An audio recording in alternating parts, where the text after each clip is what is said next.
भगवान श्री कृष्ण जब माता देवकी और पिता वसुदेव को कंस के चंगुल से छुड़ाने गए, तब उनकी उम्र 14 वर्ष थी।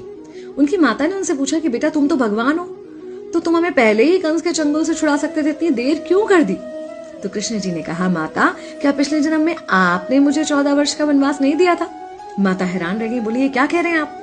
तब कृष्ण जी ने बताया कि पिछले जन्म में मैं राम था और आप थी माता कैकेयी, और आप ही ने मुझे 14 वर्ष का वनवास दिया था, और कर्म फल से कोई नहीं बच सकता माता, इसलिए आपको 14 साल का ये दुख सहना पड़ा। तब आश्चर्यचकित होते हुए माता ने पूछा, तो फिर यशोदा पिछले जन्म में कौन थी? कृष्ण जी ने बताया, वो थी माता कौशल्या, जो 14 साल तक अपने पुत्र से अलग रही थी। उन्होंने उस दुख को सहा था, इसलिए इस जन्म में 14 साल मैं उनके पास रहा और मेरे साथ रहने का, माता और पुत्र के प्रेम का सुख उन्हें मिला।